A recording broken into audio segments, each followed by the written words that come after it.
One. All right, everyone, welcome back. Thank you for joining us here for part two. I know many of you watched and enjoyed part one of my conversation here with former Indianapolis Clown, among many other things, Jay Valentine. So Jay and I kind of spoke offline. We constructed what we're kind of considering a really good skeleton from part one, but now we're going to throw some muscles and tissue on those bones, and we're going to really kind of dig in. So in the first session, I only knew Jay as a former Indianapolis Clown. Now, he very politely informed us that, of course, that was surely the case, but he also had a invite down to the Instructional League, down with the New York Yankees in 1976, played at Sioux Empire College for Bob Cerv, a longtime Yankee World Series winner.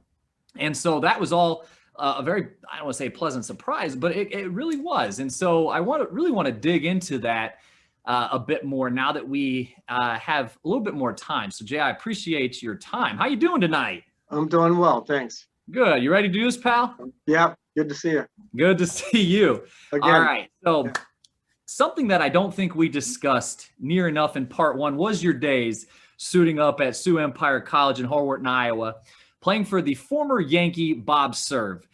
Now, that one caught me off guard, but now, just so the viewers get a sense, if you've seen the movie 61, he actually shared an apartment with Mickey Mantle and Roger Maris while they were both chasing Babe Ruth's home run record, single-season home run record back in 1961. He also served in World War II, was on a ship that actually survived multiple kamikaze attacks when he was with the USS Claxton. So I just have to ask, during your time in college in Iowa, what was it like playing for Bob Cerv? Do you have any stories from those couple seasons that you spent playing under him? Oh, absolutely. Yeah, lots of them.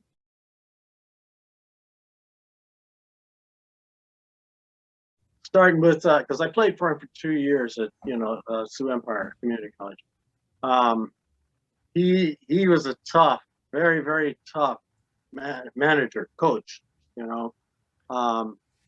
He demanded everything. One thing I can truly say that he did not cheat as a coach, as far as like money, or paying stipends or whatever. I asked him to give me change for $1 one day, just for the candy machine. Wouldn't do it. Said, no, it's illegal. Okay. Other than that, yeah, he used to buy the book there. But as a coach, he was unbelievable. He coached He coached Ron Guidry. He coached Steve Bartkowski, quarterback. He coached him in Liberal, Kansas, because he always ran a summer league down there for college ball players and draft picks. And he had a host of stories. He's really, really, really, I learned so much from that man. He opened up everybody on our team, basically pretty much batted with an open stance. Oh, yeah?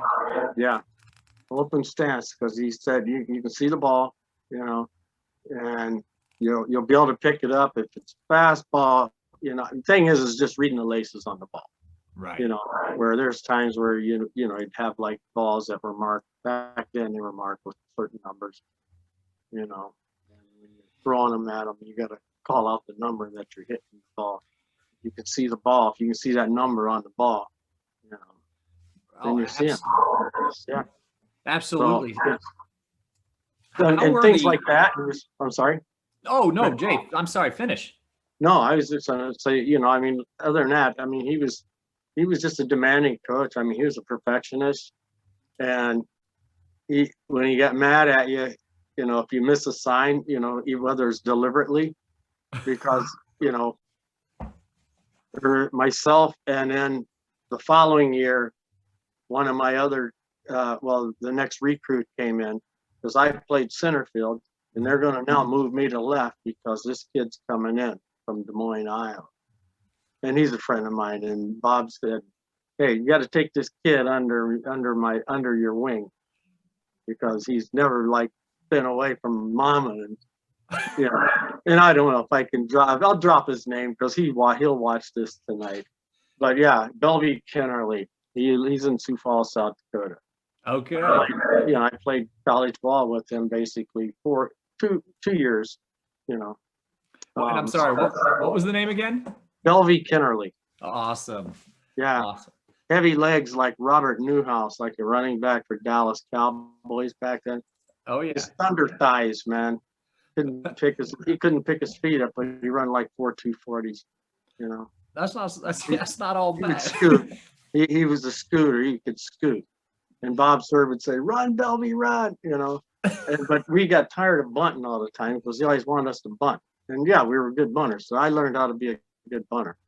And you know, we'd miss a sign on purpose, and he would tell the other team that we missed a sign and he's bunting. Because if he isn't bunting, I'm taking him out of the game. You know, he would deliberately yell at the third baseman and the team because he knew we missed a sign. We didn't miss a sign. We just blew him off. Oh, we right. wanted to hit the ball, you know. Like, man, let us hit. You know? I was gonna say, let's swing the bat. Bob, sir, I'm not surprised that maybe he respected the finer points of the game and maybe even some of those unwritten rules of the game. How were you guys at Sioux Empire Community College? How were you? we turned that program around when Bob Cerv came. He came in the same time I came in. So yeah, we turned that program. We were 14-9 was our season record. You know, barring snow and rain and everything like that, because it was still cold, you know, in April and May. Oh yeah, playing in the Midwest, you know, as a collegiate is no joke, man.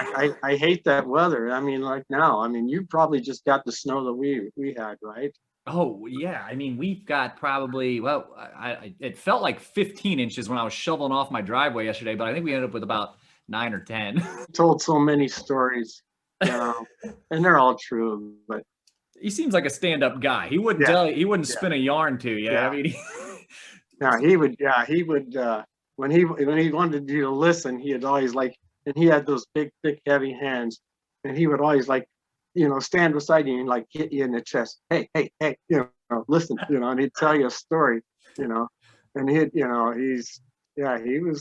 was a man. I mean, playing with Mickey, playing with Roger Maris, when Don Larson's no-hitter.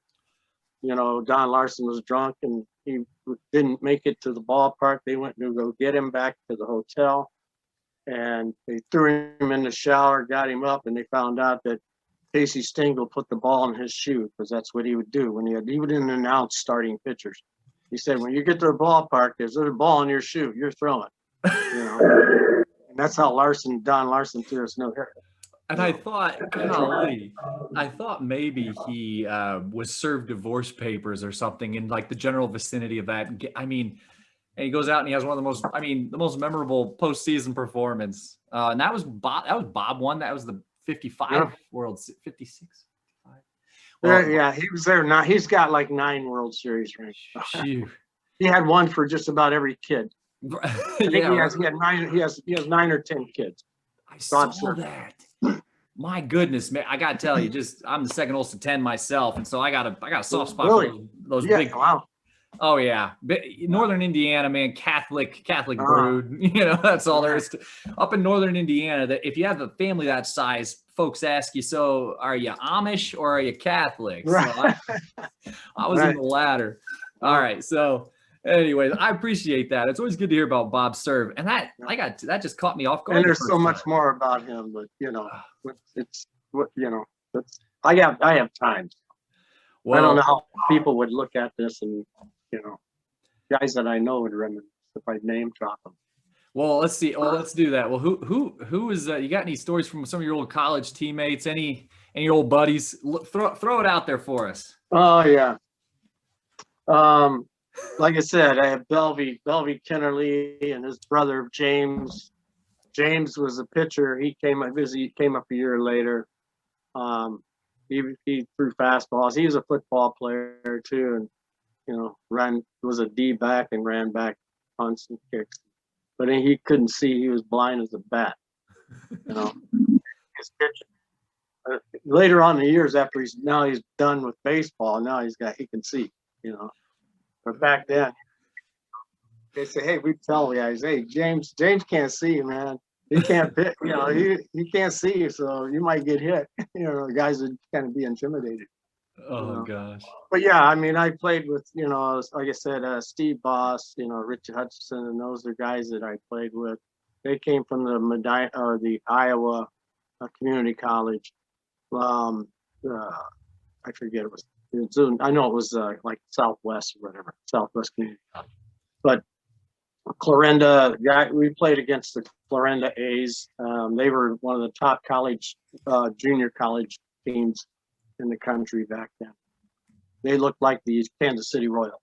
Oh wow! Their uniforms and they dress like, they're all clean shaven, no beards, the whole works. Like George Steinbrenner type club there, man. Right. But yeah, at Sioux Empire, we had a pretty good team, man. Just got a couple pictures. Here's this with George. Am I good there? Can you see it? A little bit higher, Jay. I'm sorry. I know it's perfect. Bob Okay. Cerv. I'm there. Big George is there. He's the pitcher there. I think it's probably Coco. Yeah, I'll tell you what, you got my catcher down here on the bottom. Yeah. Okay, that's Greg Stockton. He told me to take it easy on him and not like throw him under the bus too much when we travel with the Clowns together. Okay. All of us on this page, except for Bob Cerv, we travel with the Indianapolis Clowns, and this is Sioux Empire College. Yeah. Awesome. And is that you then? Sorry, is that you with the hat with the little afro? Yep. Yeah, right there. Yeah. I got to tell you, that line about your fro versus Oscar Gamble's fro was it was a sensation from the first part. Yeah.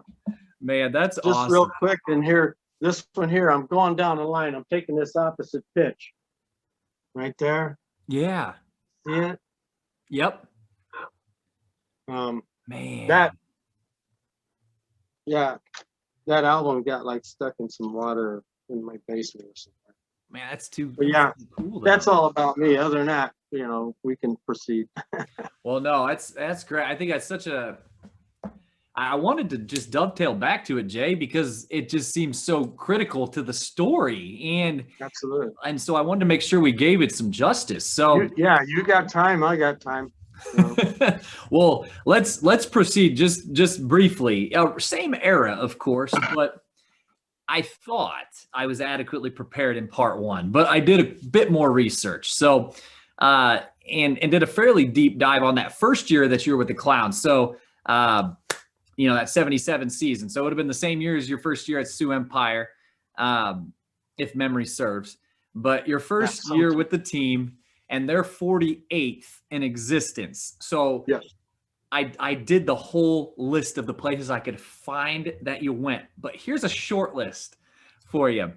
So Slater, Iowa, Sheboygan, Wisconsin, Provo, Utah, Beatrice, Nebraska, Salina, Kansas. Again, the list goes on and on and on. Jay, I'm going to ask about this. I'm going to ask about this bus you all rode in next, but I have to ask, you all were kind of this out of town exotic commodity to some of these like very, very small towns. Man, how are y'all treated when you file off of the Aerobus and you get ready to play a ball game? How are you treated in some of these places? Sometimes we were treated like kings, and sometimes we were treated like robbers. I mean, it was just, but a lot of the small towns, like you said, Beatrice, Nebraska, Salinas, Kansas, man, I got in trouble there. Wow. What happened? I'm sorry to cut it. What happened? No, I'm just thinking if I want to say it, if I want to bring it up. Well, I don't want to put your feet to the fire, Jay. No, but I told you, I'll tell all. I told you, I said, I'll tell all, Well, but anyhow, yeah, my hometown sweetheart, like moved to the Army base with her sister because her sister's husband was out in Kansas. Okay. We don't have cell phones. We don't have beepers. We don't have really computers. It's Western Union, man. you know. So I'm traveling with the Clowns, and this is after coming from Provo, Utah. Boom, coming back east to Salinas. And I sent a telegram, I sent a Western Union to my girlfriend. And I said, we're going to be, you know, in Salinas, because she was in like one of the military bases out there, Hutchinson, Atkinson. I never got a response, and all of our mail went to Muscatine. So then they got to send it to the next town, so we catch us at the next town. You know, well, there was no RSVP. In the meantime, there was like girls out in Provo, Utah, following us. Okay. Birmingham called them Moyans, or Moyans, whatever that means. I looked it up a few things, and it doesn't equate, but. So this is what Birmingham called them? Yeah, well, I guess they started back when Satch and them all called these chicks that are, you know, they're groupies, you know, baseball groupies. Right. They start following you around, you know. Man. So yeah, you know, it's like, yeah, you're feeling like the celebrity image, man. You know, the chicks are throwing them, you know, they're throwing at you everywhere, every town you go in, man. You're only there, you know, for the game. We only stayed in one town 24 hours, you know. Boom, you're hit and run. Yeah. So, well, I saw you. I was gonna say, I saw things that happened, and it was rigorous. A lot of things happened in those hours after the baseball game. Right. I mean, what was the routine after a ball game? I mean, and we'll talk about accommodations here in a couple questions, but I mean, would you guys try to, I don't know, did you try to go find the watering hole? Oh yeah, because you ate and drank for free. You know, everybody's there. You're signing autographs. You know, there's chicks. You know, little hometown chicks. You know, they're everywhere, man. You know, moms are throwing their daughters at you. Moms throwing themselves at you. Well, and I remember you saying, I mean, George Long, who, hold on, let me send a quick picture out here of George Long. Long would, you know, you got your meal money, you got your ride money. I mean, there just wasn't a whole lot of fun. Like, so I can imagine where, you know, some complimentary food and drink would be probably pretty nice. Yeah, absolutely. It was very nice. So I'm going to show a picture here. I'll add it in post, but here's a quick picture of one of these 1970s era Checker Aerobuses here.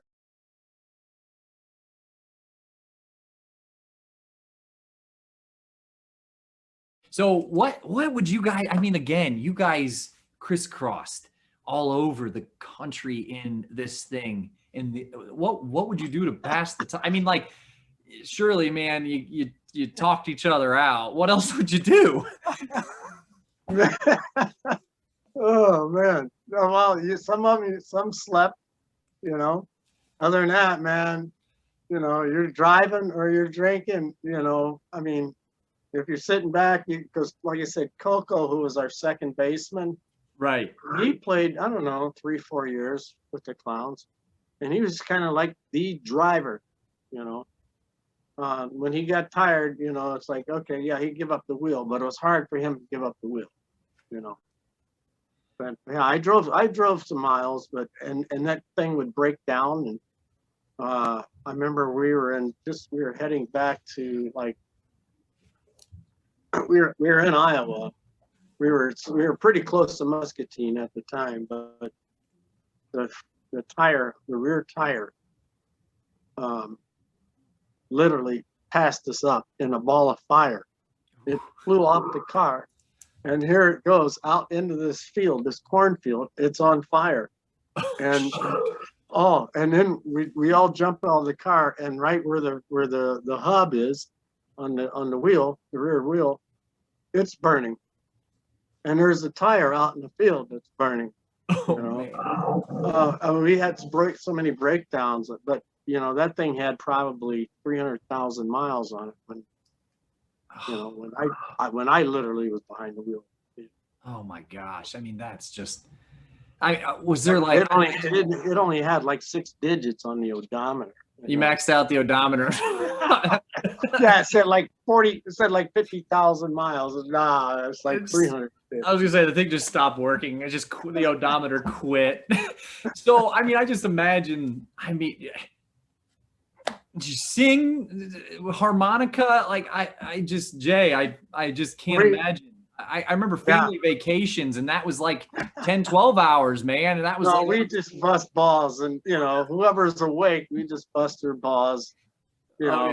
We get some beers. Like I said, you got to have a couple guys that aren't going to be drinking, but it wasn't severe as it is now. Guys are drinking. But yeah, like I said, we had a couple of guys, that if we knew we were going to have to drive, then you couldn't drink. Other than that, yeah, we were drinking like the Schlitz malt liquor bowl. Oh, dude. But you also got to my mind goes to strange places sometimes, but I'm thinking like logistically, you got a dozen plus people in this Aerobus. Yes. I mean, like, you surely can't stop every time someone has to go to the bathroom. You just you got a place to be. Yep, absolutely. We would all, we go before we leave. And then after that, if somebody had a weekend, we just pull off the side of the road, he'd jump out, and then like we'd play a trick on him like we're leaving him. He's running down the road. and like 3 o'clock in the morning, Oh man, that's the worst. Oh my gosh. Oh, so mercy. I just think when we talk about the Clowns, and really, I mean, like, but it's indicative of all the barnstorming teams. At one point there was, dozens upon dozens upon dozens of barnstorming teams. When you played for the Clowns, you were the last one. That was it. And so the reason why I think it's interesting, I mean, I know it's kind of irreverent and we're kind of making light of it, but honestly, these would have been the same things that, every barnstorming team ever would have to encounter. And that's why I think it's an interesting question to ask. So forgive me for asking it. Okay, so in part 1, we talked about Birmingham Sam Bryson, and you called him the very best player you ever played with.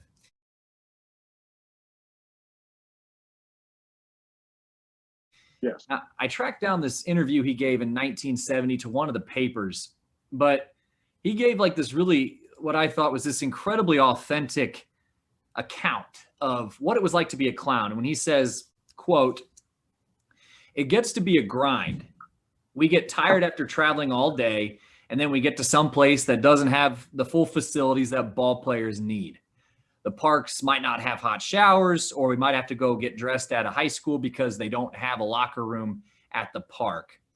And the article continued to say, Sam has a wife and 6 kids that he has to leave every May to play with the Clowns. And then so he finished by saying, quote, "I look at my life like that of a man going into the army. It's something I've got to do. I've got to play with the Clowns." So every last one of you was on the road chasing this baseball dream, and the road is a huge part of the conversation, and that's why we've talked about it up to this point so much.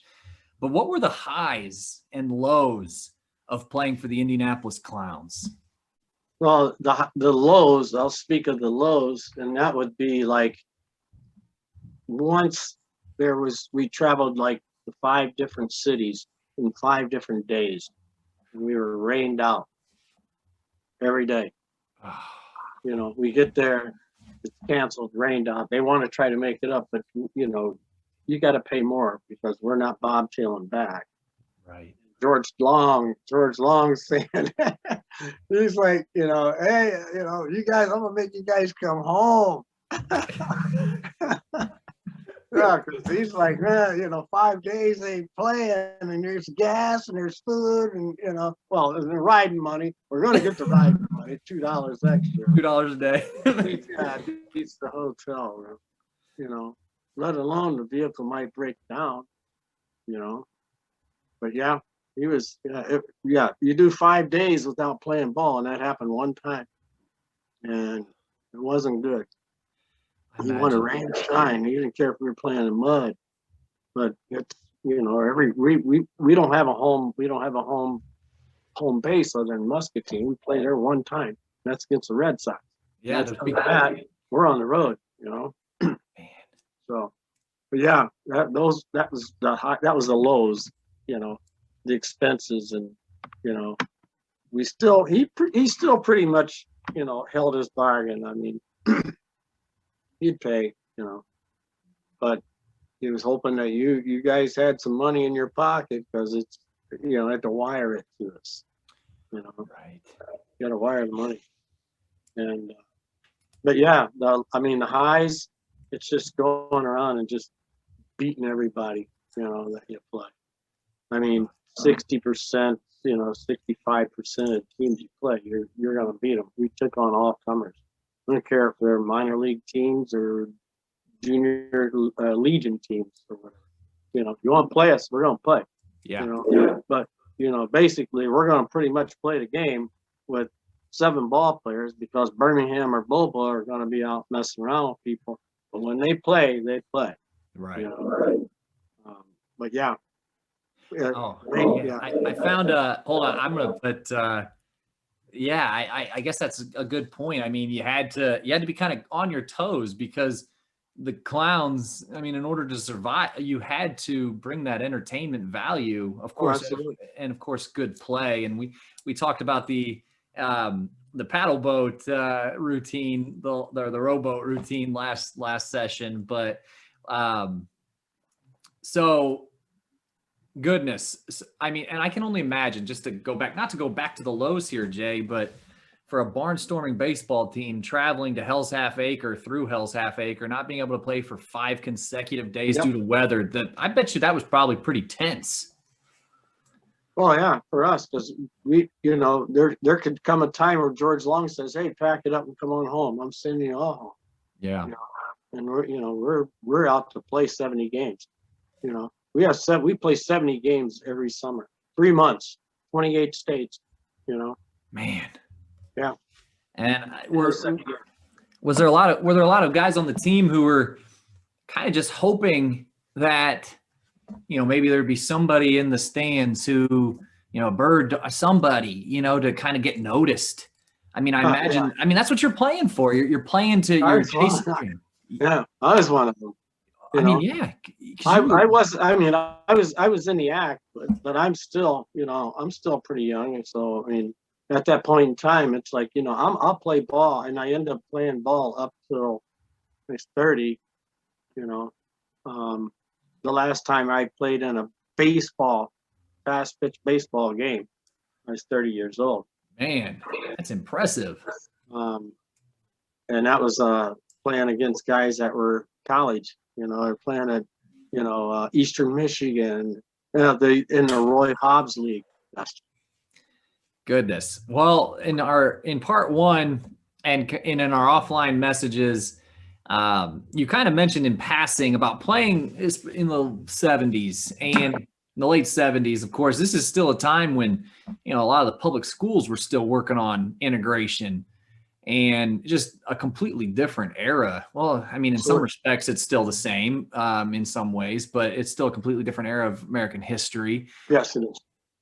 So, and again, I don't want you to share anything you're not comfortable sharing, but you mentioned being, you know, barred from hotels, and you mentioned a brush up with the Ku Klux Klan. Again, would you share any details that you are comfortable sharing? Oh yeah, that's taking you down to the South, and like I can't, you know, remember exactly the town, but like in Tennessee, there was either Johnstown or Johnsontown, whatever, that we played against.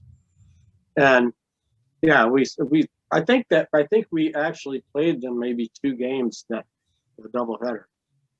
But when it got dark, because we were playing in daylight, but by the time that game ended, and like I said, there's things I can remember and things I just wanted to erase. But we swept them, you know. And when we were leaving, you know, there was some guys, you know, and there was probably 6 of them they were hooded, and had like, fire like little torches,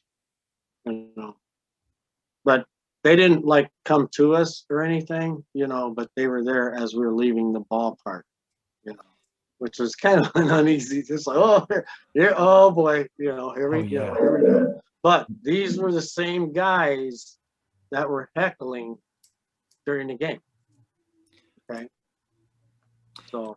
Not surprised, I suppose. Shouldn't be surprised by that, particularly for how, like, kind of the style of play the Clowns had. I mean, I'm sure that was probably part and parcel, depending on which part of the country you were in or which city or town.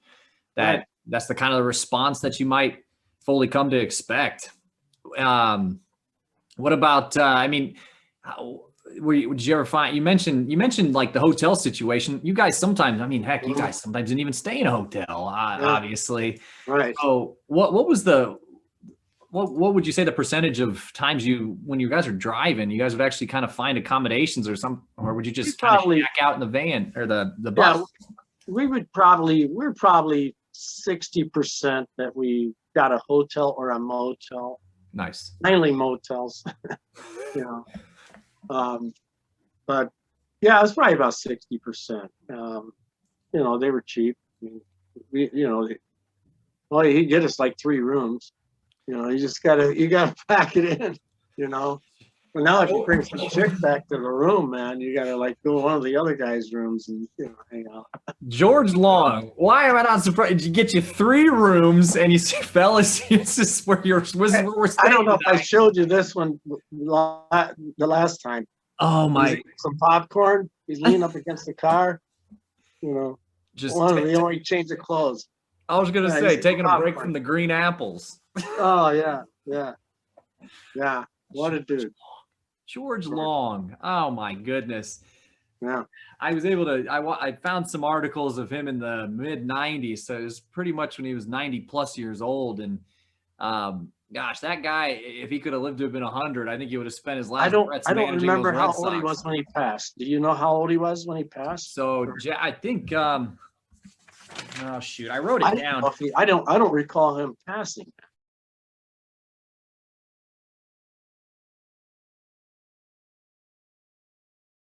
Passed away, but Birmingham Sam passed away. And Bob Cerv and Birmingham both just passed probably in the last few years, correct? 5 years, yeah.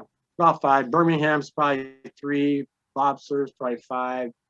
Oh. And Bob Cerv was a pleasure. I mean, like I said, we had black like windbreaker jackets, and that's what his coaching jacket, and he was be on third base, coaching third, but he just constantly spit, and his jacket, that black jacket, would just have a bunch of spit marks all over, it looked like it was polka dot because he'd be spitting, and you didn't want to get too close to him because he's just constantly spitting. And I tell you, once I put on a baseball glove and that, I'm a spitter. I start spitting or something. I mean, it's just the way it is. Oh yeah. A lot of tobacco. I chew a lot of skull. I'm Bob in here, and you can move on after this. But I got bombarded down, this is spring training time, and this is when we were doing like instructional league in the Orioles. Okay. In Miami. So they turned the Orange Bowl like into a baseball field, and there's so many mosquitoes. These things were big, and they were, you couldn't stand still in the outfield. After every pitch, man, you're just walking around swatting them off of your legs and off you, it kept you ready, but because you wanted to move, but man, that was bad, really bad. Well, Jay, I'm going to harken us back really quick because we are both Cleveland sports fans. So you, of course, remember that 2007 playoff game when, remember Fausto Carmona? Yes. And he had the midges all over his face. Yeah. And he is just like, iron. And I remember because the only reason that became more impressive because we were playing the Yankees then. And Jabba Chamberlain came out, and he couldn't handle it. He was rattled. Those things were puzzle. Yeah, those are those midge. The Canadian soldiers, or they call them midges. And they don't even bite, but they're just a nuisance, and they die really quick, Oh man, That's the most useless thing I could ever imagine that God created. was A midge. Canadian soldier, a midge, because they don't bite, and they only live for, the larvae. They live like, 15 days. They're done. What are you here for, man? What are you here for? They're all over the place. Well, they helped us win at least one playoff game, so maybe that's why God created the midge, man, to Yeah, fans. for the Indians. What would you tell your younger self from, if you were to just be able to share a room and maybe even a beverage of stuff, what would you tell yourself from that time? What advice would you partake on yourself, your younger self? Yeah, and I did it, but there's somewhere I missed it. But you got to eat it, sleep it, and drink the game. I mean, and I was very obsessed with playing baseball. I mean, I played baseball. My punishment, when my mom punished me, I couldn't play baseball. So if there was no baseball, oh man, that hurt worse than spanking me. I'd rather be spanked. But yeah, I mean, you gotta love the game, but you gotta eat it, sleep it, and drink the game. Man, period. You got to do that. And Don Mattingly was, I missed him by a couple years down there, but I mean, I followed Don Mattingly. Do I really like him? Not that much, but Donnie Baseball, man, I respect because of the way he was. Did I like Pete Rose? No, but I respect the way those guys play the game because I play the game that way, but I enjoyed it. I enjoy playing the game like Francisco Lindor right now. The guy enjoys the game. He smiles. He enjoys the game, and you can't let things bother you. And that was my thing, playing on the road with experience in Tennessee, in North Carolina, up in Oneida, Wisconsin, places like that where you experience things that they want to get you out of your comfort zone. But Birmingham Sam told me, he said, Junie, you know what? Don't let that get to you because you know what? That guy could be a scout. He said, that guy could be a scout, just messing with you to see how much you can take. Man. So that was my thing. When it came down to it, I mean, geez, if Birmingham spoke, and I'm not trying to put you in a spot that otherwise isn't true, Jay, but I bet if Birmingham spoke, you probably listened. Oh, absolutely. He borrowed money from me. Birmingham Sam was a good golfer, man. He was a hustler. On Wednesdays, when we'd get into a city on a Wednesday, doctors, look out, because Birmingham, he'd say, Junior, how much money you got? I give him $15, $20. He said, I'll double it. I'll double it when I get back. And he could triple it because he was a very good golfer. I got to tell you this too. I turned on the highlights of Bingo Long for my 7-year-old.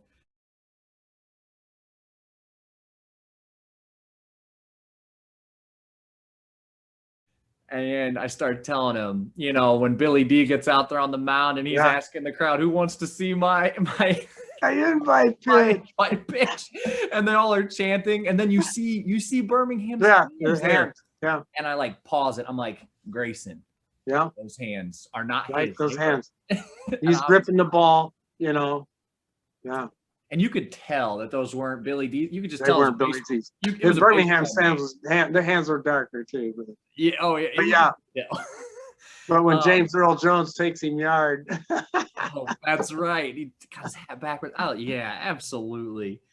Oh man. So I just in between part 1 and part 2, I had to throw on some of those highlights. So I lied. I said this is a 2-parter. It's actually a 3-parter. I know it's gonna be 3.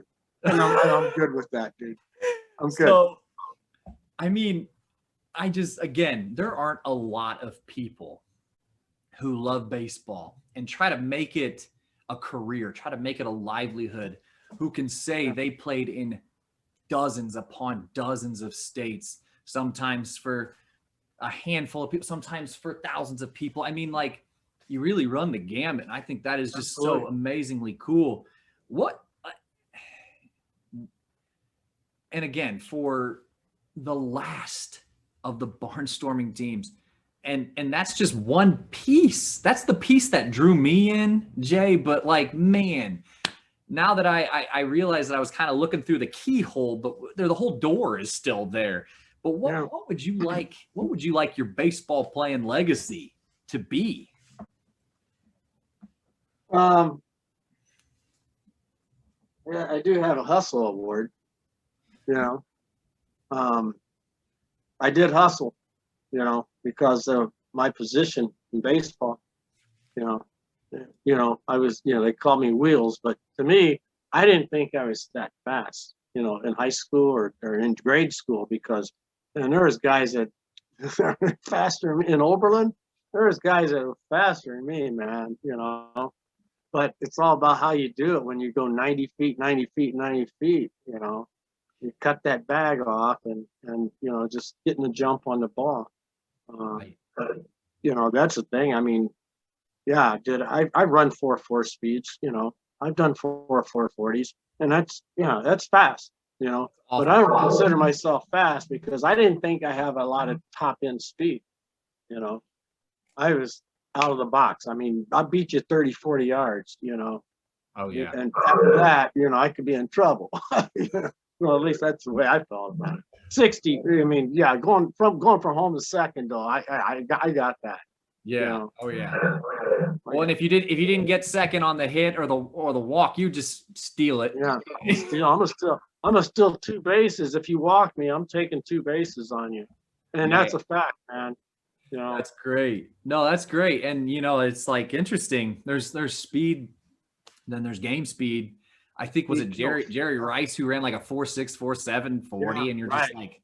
But he was as fast as he wanted to be, or needed to be. Exactly. I mean, 4, but you know, Jerry Rice. You couldn't catch him. You never could catch Jerry. He ran scared. Yeah. Oh yeah, and I mean, so for baseball, I mean, you bring up that it's just like it was so much more about anticipation and being more instinctual, and that's how you use your speed. So is there anything else that you'd like to impart upon, any other stories, whether it be with the Spring Instructional League or you know, Sioux Empire, the Clowns, anything? Yeah, I mean, okay, let's start with Sioux Empire.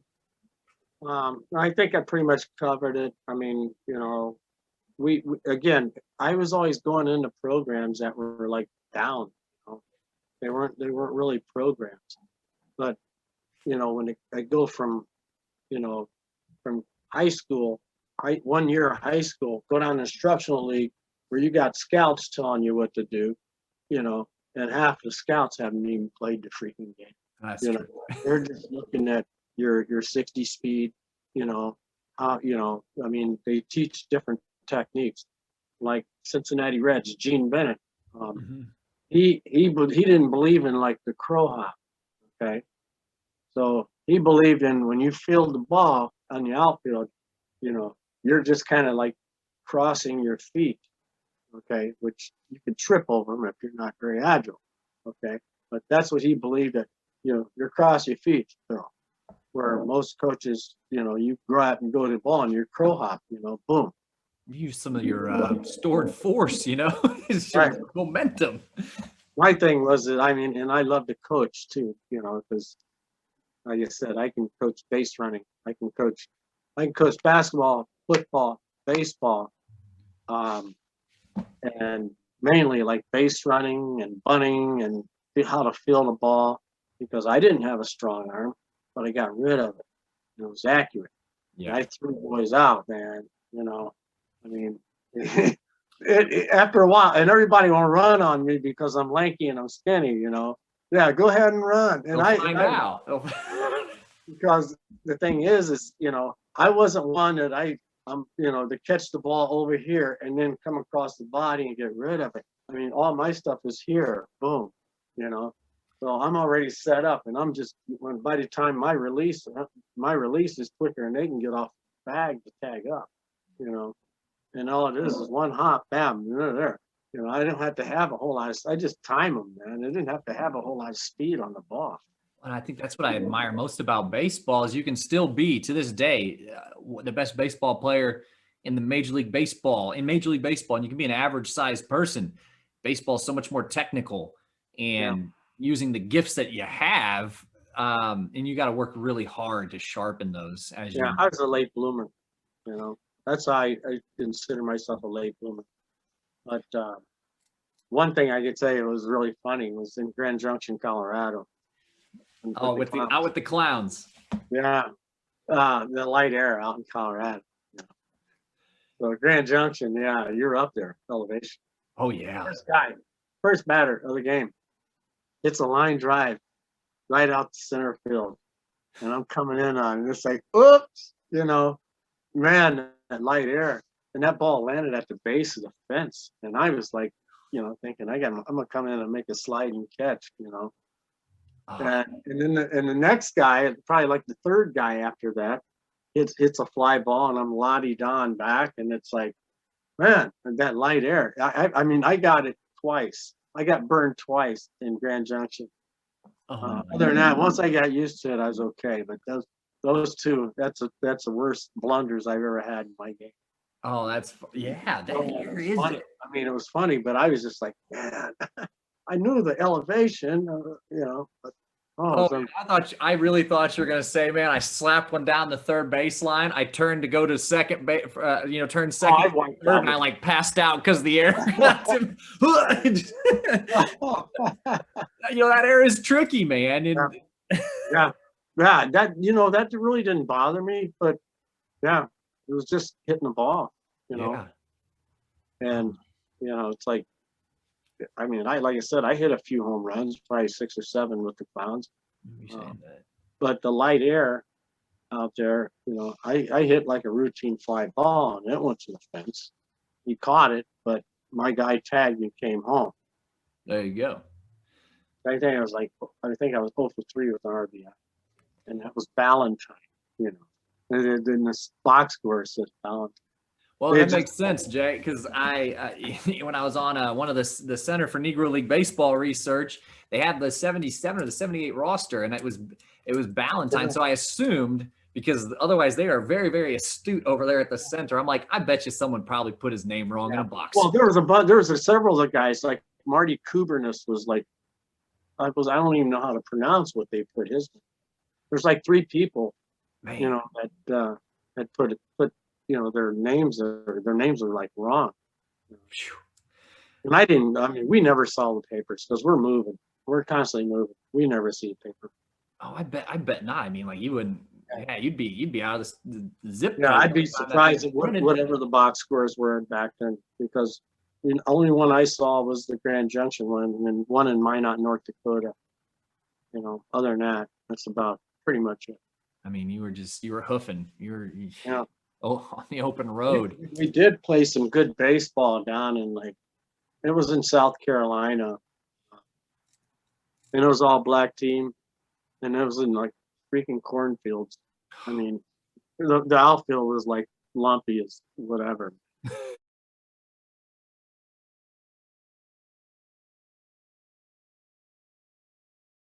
But they had a couple guys that we wanted to steal and bring them with us, but they wouldn't come with us because, you know, they had like a baby or a girlfriend, wife, you know, baby.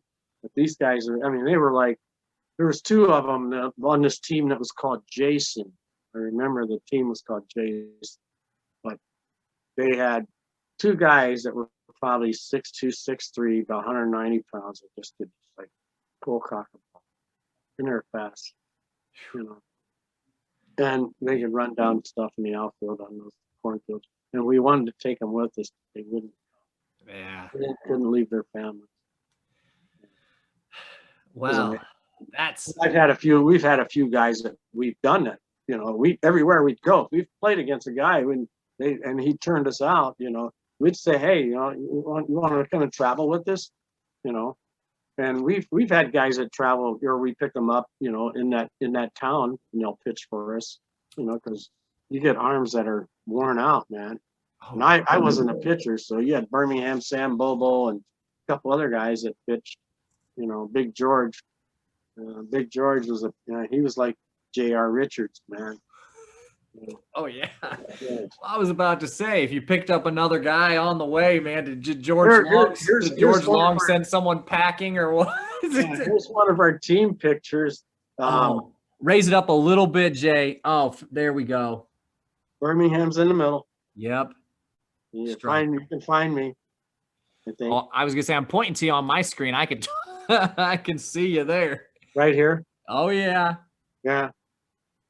So Big George's in the back. You had Big George. You had Kurt. You had Marty. You had Tom Farr, Daryl Heron from Chicago, and Thurman Williams. Thurman, bring it hot, Williams. Man. Greg Stockton, I think. Because I'm just turning the picture. But yeah, that was 70. I want to say 77. So yeah, there was some Birmingham and Thurman Williams, they got into. I've appreciated this for a multitude of reasons, but really, I mean, it's got me much more acclimated with some of these Clowns guys that, you know, I knew by name. Not a lot of us left, you know. I mean, right. I know when we integrated, there's some guys out there. But I mean, but you're I'm right. I'm 63 now, so, you know, other than that, I mean, there's guys that are beyond me that are gone too. Well, that's the whole. I mean, this is just this is an experience that just there aren't very many people left who can speak on, and that's why I think this is also for posterity. Exactly. That's what I said. I'll tell. I mean, you know, I'm not going to hurt anybody. Half of them are dead. Right. Well, all right. Well, we are butting up to the hour mark, so I reckon we should probably call this part. And if part 3, if it necessitates, well, I'm always down for part 3. I don't know about I'm into it. Yeah. Because I mean, we're not done. I mean, you have to draw to a conclusion, and right now, there's no conclusion yet. No, so that'll definitely happen. And I do appreciate your time, Jay, once again, and just sharing all this stuff. This has been enlightening. It's been awesome. And it seems like it's being enjoyed by a lot of people. So hopefully, I mean, it's like, you know, I mean, some of them may not have time to listen, but those who care or are into, you know, baseball or Negro Leagues or, like I said, I don't know if you saw my shirt tonight. No, man. You see it? That's great. Absolutely. Yeah. Oh, I love it, man. I was gonna say, because I was about to point out, I see the Clowns jersey behind you, and that's the one you said Birmingham gave you, correct? The hat. Yeah, and then this one over here. This is all wool. My lady friend gave me that. She takes care of me. So like this one, it's a little wrinkled because I couldn't find it. This here on this patch here. Yes. It says there's Hank Aaron. Oh, I see. Yes. And then it says Goose Tatum. Oh. Yeah. And then down here is the Indianapolis Clowns. Oh my God. That's what it says the Negro Leagues. But there is the Indianapolis Clowns are on the thing with the Hank Aaron up there. That is cool as heck. I was about to say that is some wares from the baseball or the Negro Leagues Baseball Museum. Yep, that's where it's from. Well, not for nothing. I shared this with my siblings, Jay. Goose Tatum's I love Goose Tatum. My God. And I just discovered that his son, Goose Jr. or Reese Jr., who is, of course, sadly, tragically killed in a car accident while him and his dad were traveling around with the Globetrotters. Oh, I did. Yeah, but I just discovered that he was buried in Mishawaka, Indiana. Oh, Indiana, yeah. So not too terribly far from South Bend, which is a place that I tend to make it to quite Well, frequently. yeah, when I'm heading out to South Dakota or anywhere, I'm on the turnpike, so yeah, I pass all those. Oh gosh, yeah. That's God's But I country like there. Indianapolis too, man. Just a little square, that little square down. I mean, it's in a lot of nice restaurants there. Oh, absolutely. Indianapolis is large enough that it's really awesome to visit, but it's small enough still, like, particularly if you're looking at like your Chicago's or New York's or other places, it's still pretty accessible to, for folks to kind of get in and walk around. So, well, that's my thing about Cleveland. I say, how can you get lost in Cleveland? You can only go so far north. That's very true. When you hit the water, you go. If you get to the water, you're north. You can't go any further. Yeah. Oh shucks, that is the truth. I did like Indianapolis because my kids played in the band, and they had the band competitions in Indianapolis, and my daughters my son was in the band, and my youngest daughter was in the band. My son played drums, my daughter played a bass clarinet, and they had their national there, at the Hoosier Dome, or RCA Dome at that RCA. time. Yeah, now it's the Lucas Oil. Lucas Oil, yes. Yeah, it was Lucas America, Oil. Jay, I tell you. Yeah. And then my other daughters, my other two daughters, the same daughters, I only got two daughters. They were in cheer, and they had cheer competition too. Oh yeah. Oh, I spent some time in Indianapolis. It's a good city. Yeah. Well, we'll have to sign off, but let's sign off, pal. I really appreciate your time. And then, man, we got to do it again because I gotta uncover all the stones, man. I know. I feel like part three is in the horizon. So we'll do it. We'll do it again here soon, pal. But I do appreciate your time. You're welcome. All right, you take care. I'm gonna hit stop on the button here. Say hello to your family. I sure will. Thank you. You're welcome.